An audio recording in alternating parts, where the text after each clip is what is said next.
BBC প্রবাহে আপনাদের সবাইকে স্বাগত জানাচ্ছি। আমি শারমিন রমা। শুরুতেই দেখে নেব আজ কি থাকছে। বিবিসি প্রবাহে আজ দেখুন বাংলাদেশে বিচার বহির্ভূত হত্যাকাণ্ড তদন্তের প্রসঙ্গ। শেখ হাসিনার আমল শেষে অন্তর্বর্তী সরকারের সময় চলছে বিচার বহির্ভূত হত্যাকাণ্ড। 14 মাসে মৃত্যু অন্তত 40টি। তদন্ত কতটা হচ্ছে? লিথাল উইপন দিয়ে গুলিতে কেউ মারা গেছে সেটারও তদন্ত হচ্ছে না প্রপারলি, কিংবা এটার জন্য স্পেসিফিক্যালি যে একটা ইনভেস্টিগেশন হওয়া দরকার, এই গুরুত্বটা অনুধাবন করা এই সরকারের দরকার ছিল। বিবিসি প্রবাহে আজকের অতিথি মানবাধিকার সংস্কৃতি ফাউন্ডেশনের প্রধান নির্বাহী সাইদুর রহমান। স্বাগত বিবিসি বাংলার টেলিভিশন অনুষ্ঠান বিবিসি প্রবাহে। আমি শারমিন রমা। আজ আরো থাকছে, আগামী জাতীয় নির্বাচনে সনাতন ধর্মাবলম্বীদের সমর্থন পেতে কোন কৌশলে এগুচ্ছে ইসলামপন্থী দল জামায়াতে ইসলামী,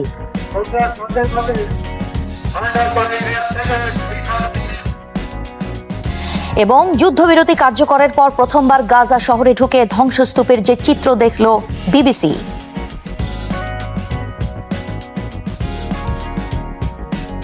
বাংলাদেশে শেখ হাসিনার শাসনামলে বিচার বহির্ভূত হত্যাকাণ্ড ছিল একটি বহুল আলোচিত বিষয়, যা অন্তর্বর্তী সরকার দায়িত্ব নেওয়ার পরও থেমে নেই। মানবাধিকার সংস্থা অধিকার বলছে, এই সরকারের সময় 14 মাসে দেশে অন্তত 40টি বিচার বহির্ভূত হত্যাকাণ্ড হয়েছে। এসব হত্যাকাণ্ডের সঠিক তদন্ত কতটা হচ্ছে তা নিয়েও রয়েছে প্রশ্ন। আবুল কালাম আজাদের প্রতিবেদন। গত জুলাই মাসে এনসিপির গোপালগঞ্জ সফরকে ঘিরে সংঘর্ষে গুলিতে 5 জনের মৃত্যু হয়। অন্তর্বর্তীকালীন সরকারের সময়ে নিরাপত্তা বাহিনীর সঙ্গে সংঘর্ষ ও গুলিতে একদিনে সর্বোচ্চ প্রাণহানির ঘটনা এটি। এ ঘটনার পর একটি বিচার বিভাগীয় তদন্ত কমিটি গঠন করে সরকার। সাবেক একজন বিচারপতির নেতৃত্বে ওই কমিটি তদন্ত শেষ করে সম্প্রতি সরকারের কাছে তাদের প্রতিবেদন দিয়েছে। কিন্তু সরকার গোপালগঞ্জের ঘটনার তদন্ত প্রতিবেদন এখনও জনসমক্ষে প্রকাশ করেনি। ওই তদন্ত দলের একজন সদস্য ডক্টর সাজ্জাদ সিদ্দিকী জানান, গোপালগঞ্জে কার গুলিতে মৃত্যু হয়েছে সে বিষয়টি কমিটির তদন্তের আওতার মধ্যেই ছিল না। স্যাবোটেজ হওয়ার একটা সম্ভাবনাও এক পাশ থেকে যেরকম আছে, আবার যারা আইন শৃঙ্খলা রক্ষাকারী বাহিনী ছিল তাদের পক্ষ থেকেও গুলিতে মারা গেছে এই সন্দেহটা আছে। কিন্তু এই জিনিসগুলো আমাদের টিওয়ারের মধ্যে ছিল না, যে কার গুলিতে মারা গেছে বিষয়গুলো। তার কনফ্লিক্টটা হওয়ার পিছনে রুট কজটা যেটা ছিল সেই জায়গায়।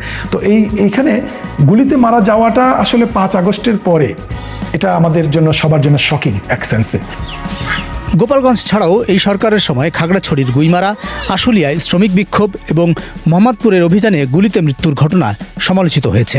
মানবাধিকার সংগঠন অধিকারের হিসেবে অন্তর্বর্তীকালীন সরকারের 14 মাসে অন্তত 19 জন গুলিতে মৃত্যুবরণ করেছেন। মানবাধিকার সংস্কৃতি ফাউন্ডেশনের হিসেবে এই সংখ্যা 29 জন।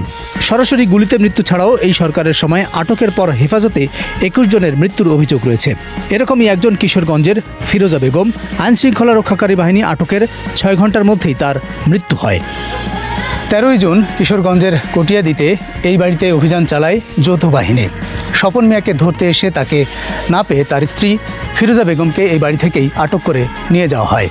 পরিবারের অভিযোগ, এই বাড়িতে বসেই ফিরোজা বেগমকে আঘাত করা হয়েছিল এবং ধরে নিয়ে যাওয়ার পরদিন 14 তারিখেই তার মৃত্যু হয়। ফিরোজা বেগমের পরিবার এবং প্রতিবেশীদের কাছে এই মৃত্যু অস্বাভাবিক। পরিবারটি মনে করে নির্যাতনের কারণেই তাদের স্বজনের মৃত্যু হয়েছে। আমার মাথা টর্চারে মারা গেছে, যে যারা নিচে হইতো, পুলিশের হইতো, সেনাবাহিনীরা, আর্মি। ফিরোজা বেগমকে নির্যাতনের অভিযোগ অসত্য বলে দাবি করেছে সেনাবাহিনী। এদিকে পোস্টমর্টেম রিপোর্টে মৃত্যুর কারণ কার্ডিয়াক ফেইলিওর হিসেবে উল্লেখ করা হয়েছে। প্রাথমিক রিপোর্টে তার শরীরে যে ইনজুরি বা আঘাতের চিহ্ন ছিল সেটি মৃত্যু ঘটানোর জন্য যথেষ্ট নয় বলেও পোস্টমর্টেম রিপোর্টে বলা হয়। কটিয়াদি থানায় এটিকে স্বাভাবিক মৃত্যু উল্লেখ করে মামলার ফাইনাল রিপোর্ট দেয়া হয়েছে। প্রশ্নবিদ্ধ এসব মৃত্যু এবং এর তদন্ত নিয়ে মানবাধিকার কর্মীদের উদ্বেগ, অসন্তোষ থেকেই যাচ্ছে। এখন পর্যন্ত যে ওই কালচার থেকে বেরিয়ে আসছে এটা বলার সুযোগ নাই। অর্থাৎ বিগত সরকারের আমলে যেই অবস্থাটা ছিল তার থেকে আপনি কিছু ব্যতিক্রম পেতে পারেন, কিন্তু খুব বেশি যে উন্নীত হয়েছে এটা বলার সুযোগ আমার মনে হয় এখনো আসেনি। কারণ ইতিমধ্যে বিভিন্ন মানবাধিকার সংগঠন এই বিষয়গুলি নিয়ে প্রশ্ন তুলছে, পরিসংখ্যান দেখাচ্ছে। এইটার যে জবাবগুলি দেওয়ার চেষ্টা করছেন নীতি নির্ধারকরা বা সরকারি পর্যায় থেকে, সেটিও কিন্তু গ্রহণযোগ্য নয়। বিচার বহির্ভূত হত্যার অভিযোগ নিয়ে থানাগুলোতে যোগাযোগ করে বোঝা যায় এসব ঘটনার মামলা ও তদন্ত গতানুগতিক ধারাতেই চলছে। গুলিতে মৃত্যুর ঘটনার তদন্তগুলো গতবাধা। গোপালগঞ্জের ঘটনা তদন্ত কমিটির সদস্য এবং ঢাকা বিশ্ববিদ্যালয়ের শান্তি ও সংঘর্ষ বিভাগের চেয়ারম্যান সাজ্জাদ সিদ্দিকী মনে করেন, গুলিতে মৃত্যুর ঘটনাগুলো বিশেষ গুরুত্ব দিয়ে তদন্ত হওয়া প্রয়োজন। এখন লিথাল উইপন দিয়ে গুলিতে কাউ মারা গেছে সেটারও তদন্ত হচ্ছে না প্রপারলি, কিংবা এটার জন্য স্পেসিফিক্যালি যে একটা ইনভেস্টিগেশন হওয়া দরকার, এই গুরুত্বটা অনুধাবন করা এই সরকারের দরকার ছিল। মানবাধিকার সংস্থা অধিকারের হিসেবে গত 14 মাসে 40টি বিচার বহির্ভূত হত্যার ঘটনা ঘটেছে। অন্তর্বর্তী সরকারের সময়ে বিচার বহির্ভূত হত্যা ও তদন্তের প্রশ্নে স্বরাষ্ট্র উপদেষ্টার দপ্তরে যোগাযোগ করে মন্তব্য পাওয়া যায়নি। তবে এই সমালোচনা নিয়ে সরকারের তথ্য উপদেষ্টা মাহফুজ আলম বিবিসি বাংলাকে তার ব্যাখ্যা দিয়েছেন। আমরা আমাদের জায়গা থেকে এগুলো সংস্কার করে রেখে দিয়ে যেতে চাই। আমরা তো 1 বছরের মধ্যে এটা স্বাধীন করতে পারি নাই, কিন্তু আমরা প্রক্রিয়াগুলো শুরু করছি। যেমন ইন্টারনালি যদি পুলিশের কেউ যদি এরকম কিছু করে যেটা আইন ও মানবাধিকার বহির্ভূত, তাহলে কিন্তু তদন্ত হবে। ওইটার প্রভিশন আমরা আজকে 1 বছর পরে আমরা শুরু করতে পারছি। এখন এইটা যদি প্র্যাকটিস আসে তখন আপনার তদন্তগুলো সুষ্ঠু নিরপেক্ষ হবে, কিন্তু প্র্যাকটিসটা তো আগেরই, লোকটা আগের। বাংলাদেশে অন্তর্বর্তীকালীন সরকারের সময়ে ক্রসফায়ারের ঘটনা অনেক কমেছে, গুমের অভিযোগও নেই। প্রাণঘাতী গুলির ব্যবহার নিয়ে সমালোচনার প্রশ্নে সরকারের অবস্থান এবং পদক্ষেপ জানান তথ্য উপদেষ্টা। তো প্রত্যেকটা জায়গাতে হয়তো রাষ্ট্রের যুক্তি আছে যে কেন বাধ্য হইল মারতে, কিন্তু আমরা তো অল আউট যে কোনো ধরনের মুভমেন্ট প্রটেস্টে লেথাল ওয়েপনের বিরুদ্ধে ওই আইন মন্ত্রণালয় এই জিনিসগুলো আমরা নিয়ে আসতে চেষ্টা করতেছি, যে যাতে হচ্ছে যে কোনোভাবেই কোনো মুভমেন্টেই লেথাল ওয়েপন ইউজ না করে। গোপালগঞ্জ খাগড়াছড়ির মতো গুলিতে মৃত্যুর ঘটনায় সেনাবাহিনীর অতিরিক্ত বল প্রয়োগ এবং প্রাণঘাতী অস্ত্র ব্যবহারের সমালোচনা করেন মানবাধিকার কর্মীরা। এ ব্যাপারে আইএসপিআর বিবিসিকে জানিয়েছেন, প্রাণঘাতী গুলি সেনাবাহিনী শুধুমাত্র অনুমোদিত রুলস অফ এনগেজমেন্ট অনুযায়ী ব্যবহার করে। এছাড়া যে কোনো অভিযোগ আসলে সেনা আইন অনুযায়ী তদন্ত করা হয়। লিখিত বক্তব্যে এও দাবি করা হয়, বর্তমান সরকারের সময়ে তদন্তে স্বচ্ছতা, জবাবদিহিতা ও মানবাধিকার সংক্রান্ত বিষয়ে সেনাবাহিনী অধিকতর গুরুত্ব দিচ্ছে। Abul Kalam Azad, BBC news Bangla. BBC প্রবাহে আজ আছেন মানবাধিকার সংস্কৃতি ফাউন্ডেশনের প্রধান নির্বাহী সাইদুর রহমান। আপনাকে অনেক ধন্যবাদ বিবিসি প্রবাহে যোগ দেওয়ার জন্য। শেখ হাসিনার আমলে ব্যাপক আলোচনা হয়েছে এই বিচার বহির্ভূত হত্যাকাণ্ড নিয়ে, যেটা আসলে আমরা দেখতে পাচ্ছি যে এই অন্তর্বর্তী সরকার দায়িত্ব নেওয়ার পরেও চলমান আছে। জুলাইয়ে আন্তর্জাতিক মানবাধিকার সংস্থা হিউম্যান রাইটস ওয়াচের একটা প্রতিবেদনে দাবি করা হয়েছিল যে অন্তর্বর্তী সরকারের সময় অতীতের মতো রাজনৈতিক প্রতিপক্ষ নির্বিচারে আটক হচ্ছে, ভিন্ন মত দমন করা হচ্ছে। যদিও অভিযোগ অস্বীকার করছে সরকার, কিন্তু একটা প্রশ্ন থেকে যায় যে তাহলে কি এক্ষেত্রে শেখ হাসিনা আমল এবং এই অন্তর্বর্তী সরকারের আমলে সেই অর্থে কোনো পার্থক্য তৈরি করা গেল না, এবং কেন সেটা হলো? আপনাকে ধন্যবাদ এবং যারা দেখছেন তাদের সবাইকে ধন্যবাদ। তো আপনার প্রশ্ন খুবই গুরুত্বপূর্ণ প্রশ্ন, যে আমরা আসলে কি পার্থক্য দেখতে পাচ্ছি। একটা পার্থক্য হলো যে প্রতিবেদনও তো দেখলাম আমরা যে গুমের বিষয়টা অনেক কম, আর বিচার বহির্ভূত হত্যাটাও আছে, চলছে, কিন্তু সংখ্যা কম। এইটুকুই পার্থক্য, সংখ্যা কম, কিন্তু যে বিষয়টা একেবারে একই রকম, সেটা হলো তদন্ত।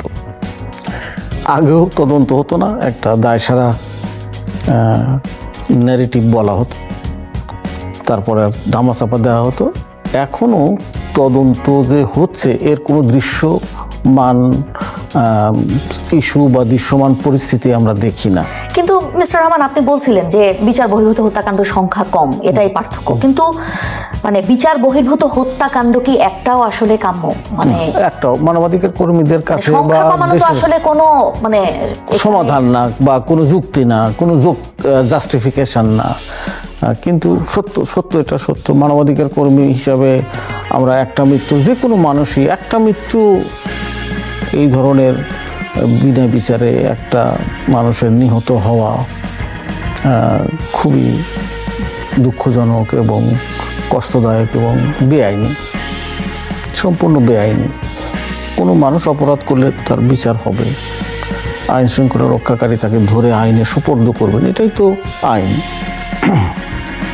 কিন্তু তাদের হাতে যখন নিহত হয় তখন আমাদের কাছে আগের কথা মনে হয়, মানে যে স্বৈরাচারকে হটিয়ে দেওয়া হলো, মানবাধিকার কর্মীরা কত ঝুঁকি নিয়ে রিপোর্ট করলেন, সেই স্বৈরাচার চলে গেল কিন্তু ইস্যুটা রয়েই গেল।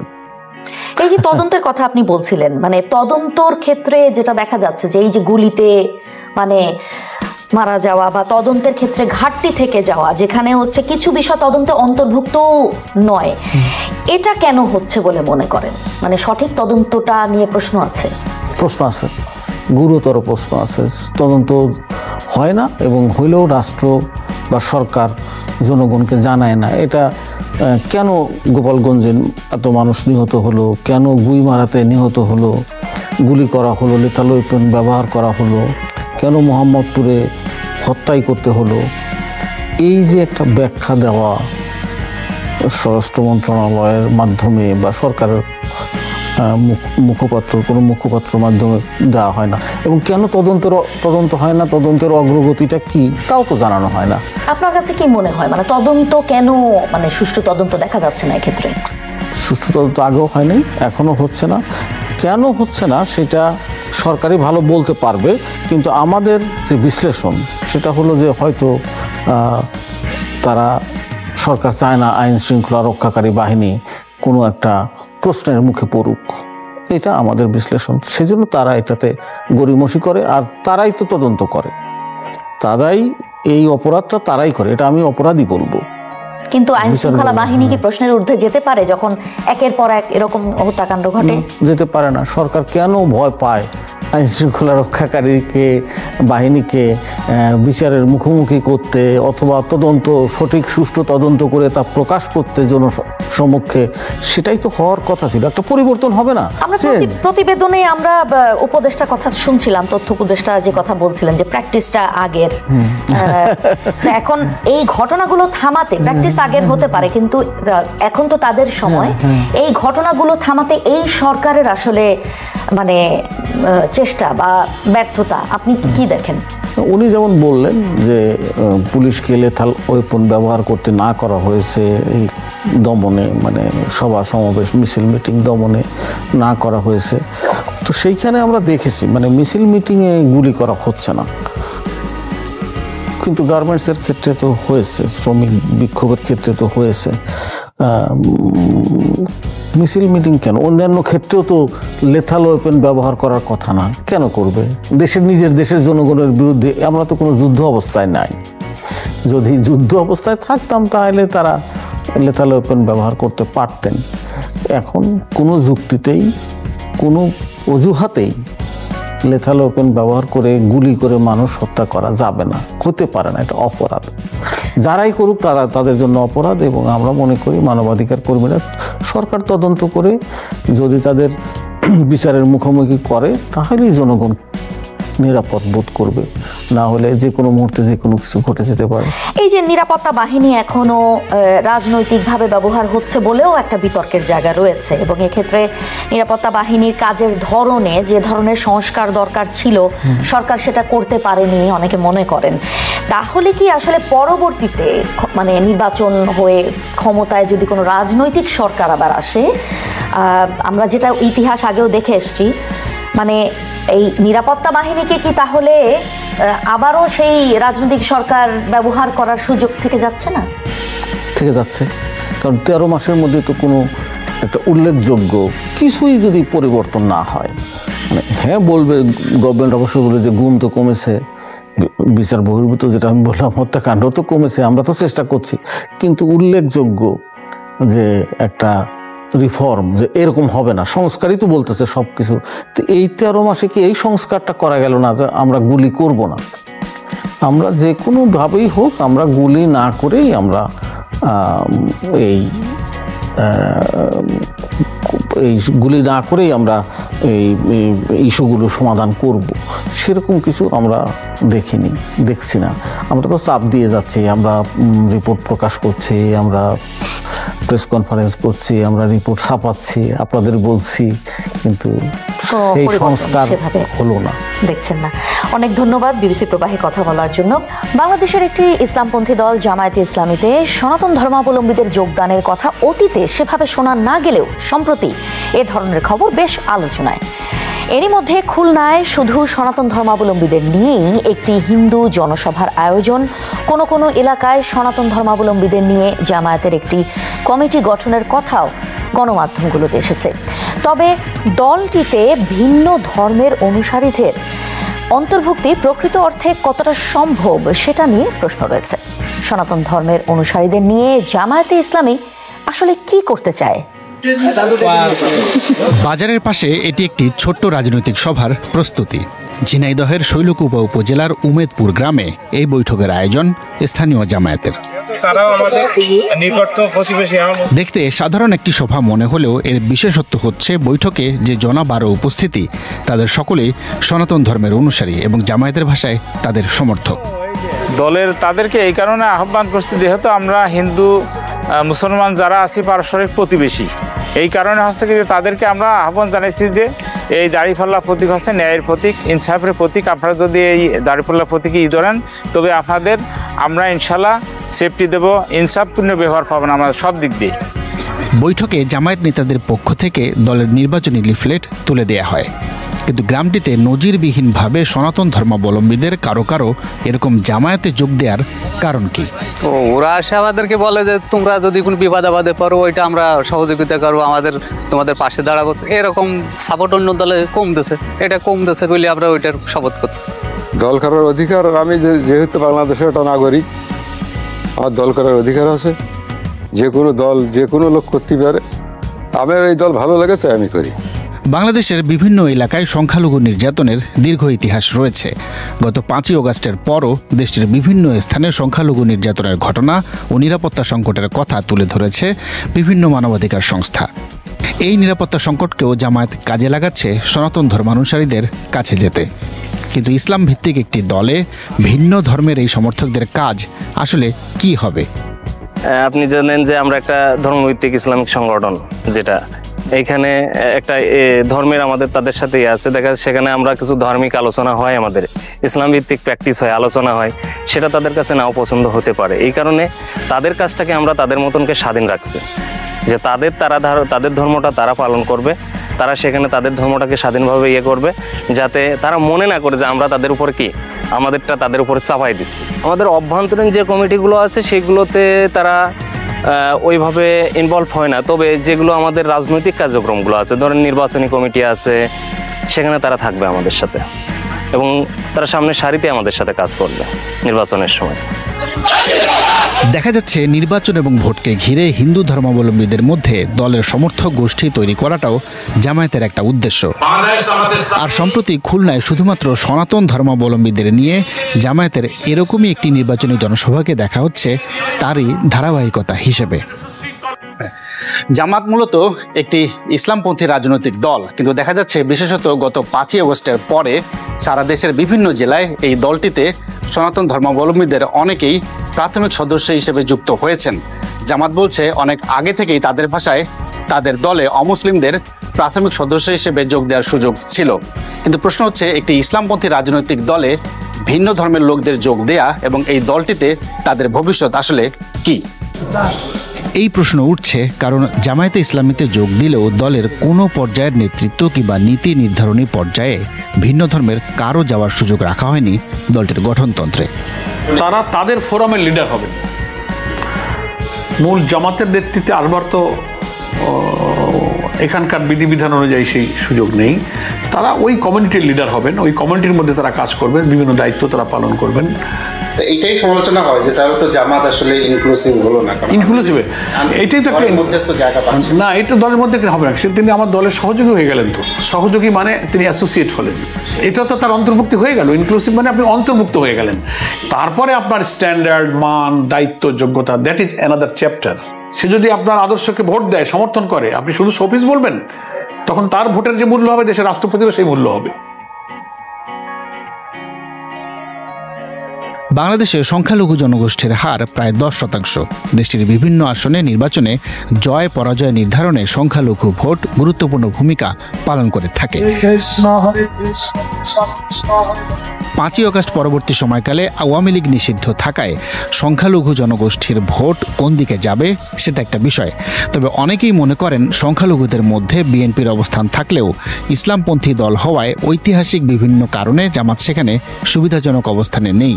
ফলে জামায়াত যে এখন তাদের ভাষায় অমুসলিম সমর্থক বৃদ্ধিতে জোর দিচ্ছে তার একটা বড় কারণ এই সংখ্যালঘু ভোটার আকৃষ্ট করা। বাংলাদেশে হিন্দু বৌদ্ধ খ্রিস্টান ঐক্য পরিষদের এই নেতাও তেমনটাই মনে করেন, যদিও তিনি এটাও বলছেন ধর্মভিত্তিক একটা দলের এভাবে সংখ্যালঘুদের কাছাকাছি আসার চেষ্টা এক অর্থে ইতিবাচক, তবে এটাই যথেষ্ট নয়। তারা যেহেতু হচ্ছে ধর্মভিত্তিক দল, তাদের যে এই ধরনের চিন্তা চেতনা, সেখানে কিন্তু অন্য ধর্মের লোককে ধারণ করার জায়গাটুকু সেখানে ওই ধরনের নয়। এটি একটি ভোটের রাজনীতি, ভোটের সংখ্যা বাড়ানো, এটাই। তাদের সাথে গেলেও কিন্তু তাদেরকে কোনো রকম দায়িত্বপূর্ণ কাজে দিল না, তাদের কর্মকাণ্ডের সাথে সম্পৃক্ত করার মতো সেই ধরনের অবস্থানে রাখলো না, তাহলে তো সেটা তো এই মাত্র ক্ষণিকের জন্য, এটা দীর্ঘ সময়ের জন্য সেটা খুব একটা রেজাল্ট বলে আমরা মনে করি না। সংখ্যালঘু নেতারা চান ভোট ব্যাংক নয়, বরং সমমর্যাদা, অধিকার ও নিরাপত্তায় ভূমিকা রাখতে হবে রাজনৈতিক দলগুলোকে। জামায়াত অবশ্য একই কথা বলছে, কিন্তু এর জন্য দলীয় নেতৃত্বের কাঠামোয় যে সংখ্যালঘুদের স্থান দিতেই হবে তেমনটাও আবার মনে করছে না। তাফসির বাবু, বিবিসি নিউজ বাংলা। যুদ্ধবিরতি কার্যকরের পর প্রথমবার গাজা শহরে ঢুকতে সক্ষম হয়েছে বিবিসি। দেখেছে 2 বছরের যুদ্ধের আঘাতে কিভাবে ধ্বংসস্তূপে পরিণত হয়েছে শহরটি। তবে ইসরায়েলি সেনারা অনুমতি না দেওয়ায় বিবিসির পক্ষে গাজার সব এলাকা ঘুরে দেখা সম্ভব হয়নি। তারপরও গাজার যে চিত্র বিবিসির ক্যামেরায় ধরা পড়েছে সেটি দুঃস্বপ্নকেও হার মানায়। গাজা শহর খুঁজছেন? এই হচ্ছে সেটির বর্তমান অবস্থা। মানচিত্র আর স্মৃতির সেই গাজা শহরের কিছুই এখন আর অবশিষ্ট নেই। ডান দিকের এই এলাকাটির নাম বেইত হানুন, যেখানে একসময় হাজারো মানুষ বসবাস করত। আর এই এলাকার নাম সুজায়া। গোটা এলাকা এখন ধ্বংসস্তূপে ঠাসা, সেখানে কোনো ভবন অবশিষ্ট নেই, বরং 180 ডিগ্রি এলাকা জুড়ে কেবলই একঘেয়ে ধূসর সমতল ভূমি। যুদ্ধ শুরুর আগে যারা গাজায় বসবাস করতেন তাদের কাছে এটি এখন এক অচেনা শহর। দেখে বোঝার উপায় নেই যে এখানে একসময় পার্ক ছিল প্রশস্ত রাস্তা যেখানে যানজট লেগে থাকত। রাস্তার ধারে ছিল রেস্তোরাঁ, উপকূল ঘেঁষে ছিল চমৎকার গ্রাম। 2 বছরের একটি যুদ্ধ গাজার কি হাল করেছে এই দৃশ্য সেটারই একটি নমুনা মাত্র। আমরা এখন সেই ইয়েলো লাইনের কাছাকাছি অবস্থান করছি, যেটি গাজাকে 2 ভাগে বিভক্ত করেছে। আমরা দাঁড়িয়ে রয়েছি ইসরায়েলের অংশে, আর সামনের ওই এলাকাটি রয়েছে হামাসের নিয়ন্ত্রণে। এই চুক্তিকে বলা হচ্ছে ডোনাল্ড ট্রাম্পের শান্তি পরিকল্পনার প্রথম অর্জন, কিন্তু সেটিও যে কতটা নাজুক তা প্রতিনিয়তই বোঝা যাচ্ছে। যতবারই এই চুক্তিতে ফাটল দেখা দিচ্ছে ততবার পুরো শান্তি পরিকল্পনাও ঝুঁকির মুখে পড়ছে। শান্তি পরিকল্পনা বাস্তবায়নের প্রচেষ্টা চালাচ্ছে বলে জানিয়েছে যুক্তরাষ্ট্র, কিন্তু ইসরায়েলি সেনারা বলছেন যে তারা নিহত সব জিম্মির মরদেহ এখনো বুঝে পাননি। হামাস চুক্তির প্রথম অংশের সব শর্ত পূরণ করেনি। তারা তাদের অস্ত্র সমর্পণ করে ক্ষমতা হস্তান্তর না করা পর্যন্ত এখান থেকে যাবে না বলে জানিয়েছেন ইসরায়েলি সেনারা। এদিকে যুদ্ধবিধ্বস্ত গাজায় বিনিয়োগের সুযোগ দেখতে পাচ্ছেন বলে জানিয়েছেন মার্কিন প্রেসিডেন্ট ডোনাল্ড ট্রাম্প। গাজার বাসিন্দাদের বাড়িঘর গুড়িয়ে দেওয়া হয়েছে, ভূমিতেও বিনিয়োগকারীদের চোখ পড়েছে। এই অবস্থার মধ্যে গাজার বাসিন্দারা তাদের ভূমির ভবিষ্যৎ নির্ধারণে কতটা ভূমিকা রাখতে পারবেন সেটা একটা বড় প্রশ্ন। 1975 সালের নভেম্বর, এক অস্থির, অনিশ্চিত আর ষড়যন্ত্রে ভরা সময় পার করছিল বাংলাদেশ। অভ্যুত্থান, পাল্টা অভ্যুত্থান, গুজব, সব মিলিয়ে তখন যেন এক আতঙ্কের শহর ঢাকা। সেনানিবাসের ভেতরে বাইরে চাপা উত্তেজনা। 6ই নভেম্বরের সন্ধ্যা, হঠাৎ ঢাকা সেনানিবাসে কিছু লিফলেট বিতরিত হতে থাকে। যারা সেই লিফলেটটি হাতে পান তারা টের পান আজ রাতে কিছু একটা ঘটবেই। সে সময় সেনানিবাসে কর্মরত ছিলেন মেজর সৈয়দ মোহাম্মদ ইব্রাহিম, পরবর্তীতে যিনি মেজর জেনারেল হন। সন্ধ্যা 7টার দিকে তিনিও সেই লিফলেটটি হাতে পান। তাতে লেখা ছিল, সৈনিক সৈনিক ভাই ভাই, অফিসারদের রক্ত চাই। এবং ইব্রাহিম বুঝে যান এই রাতে রক্ত ঝরতে যাচ্ছে। তিনি সিদ্ধান্ত নেন প্রথমে বাঁচতে হবে নিজেকে, দ্বিতীয়ত বাঁচাতে হবে সেনাবাহিনীকে। রাত 12টায় ঢাকার আশপাশ কেঁপে ওঠে গুলির শব্দে। ব্যারাক থেকে সৈন্যরা রাস্তায় নেমে আসে। ক্যান্টনমেন্টে শুরু হয় বিশৃঙ্খলা। কে কার দিকে গুলি করছে কেউ জানে না। প্রত্যক্ষদর্শীদের বর্ণনায় সেনানিবাসের ভেতরে তখন ভয়াবহ পরিস্থিতি তৈরি হয়েছিল। গুলির তীব্রতা এতই বেশি ছিল যে কেউ কারো কথাই শুনতে পাচ্ছিল না। তার ঠিক কয়েকদিন আগেই ৩রা নভেম্বর ব্রিগেডিয়ার খালেদ মোশাররফ এক অভ্যুত্থান ঘটিয়ে বন্দী করেন তখনকার সেনাপ্রধান মেজর জেনারেল জিয়াউর রহমানকে এবং নিজেই দায়িত্ব নেন সেনাপ্রধানের। কিন্তু তার বিপরীতে খুব দ্রুত গড়ে উঠতে থাকে আরেকটি পাল্টা পরিকল্পনা, যার কেন্দ্রে ছিলেন কর্নেল মোহাম্মদ আবু তাহের। সাথে ছিল বামপন্থী সংগঠন জাসদ বা জাতীয় সমাজতান্ত্রিক দল। কর্নেল তাহেরের ছোট ভাই আনোয়ার হোসেন তখন ঢাকায় জাসদের গণবাহিনীর প্রধান। তিনি পরে বলেছিলেন তাদের লক্ষ্য ছিল এক গণ অভ্যুত্থান ঘটানো, যেখানে সৈনিক ও সাধারণ মানুষ একসাথে রাষ্ট্র ক্ষমতা দখল করবে। ৩রা থেকে ৬ নভেম্বর পর্যন্ত অসংখ্য গোপন সভা হয় সৈনিকদের সঙ্গে। সেখানে তৈরি হয় ১২ দফা দাবি, যার অন্যতম লক্ষ্য খালেদ মোশাররফকে সরানো। আনোয়ার হোসেনের বর্ণনায় কর্নেল তাহের পরিকল্পনা করেছিলেন সৈনিকরা অস্ত্র হাতে বেরিয়ে আসবে, বাইরে শ্রমিক ও ছাত্ররা সশস্ত্র হবে এবং একসাথে গড়ে উঠবে বিপ্লবী কমান্ড কাউন্সিল। মুক্ত করা হবে রাজবন্দীদের এবং পরবর্তীতে এক সাধারণ নির্বাচন হবে। এই সশস্ত্র অভ্যুত্থানের মধ্য দিয়ে বন্দিদশা থেকে মুক্ত হন মেজর জেনারেল জিয়াউর রহমান। কিন্তু ঘটনা নাটকীয় মোড় নেয়। জাসদ ও কর্নেল তাহের ভেবেছিলেন জিয়াউর রহমানকে মুক্ত করলে তিনি তাদের পাশে থাকবেন, কারণ মুক্তিযুদ্ধের সময় থেকেই মোহাম্মদ আবু তাহের ও জিয়াউর রহমানের মধ্যে পরিচয় ও সখ্যতা ছিল। কিন্তু জিয়াউর রহমান মুক্ত হয়ে ভিন্ন ইঙ্গিত দিলেন। দৃশ্যপটের সামনে চলে আসেন জিয়াউর রহমান এবং আড়ালে পড়ে যেতে থাকেন কর্নেল তাহের। জাসদের দৃষ্টিতে এটি ছিল একটি বিশ্বাসঘাতকতা, কারণ ৭ই নভেম্বরের অভ্যুত্থান পরিচালিত হলেও রেডিও টিভিতে প্রচার হলো শুধু জিয়াউর রহমানের নাম। কর্নেল তাহেরের কোনো বক্তব্য প্রচারিত হয়নি।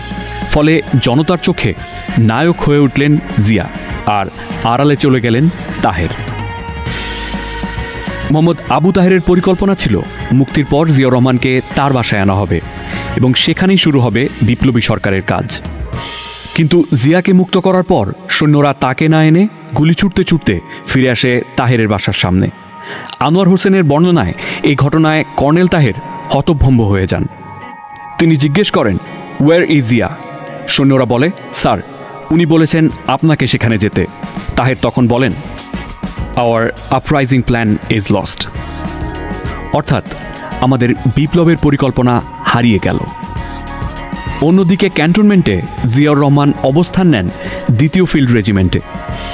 তিনি দ্বিধায় ছিলেন তাহেরের কাছে যাবেন কিনা। সৈন্যদের বিশৃঙ্খলার মধ্যে শেষ পর্যন্ত তিনি সিদ্ধান্ত নেন ক্যান্টনমেন্টের বাইরে যাবেন না।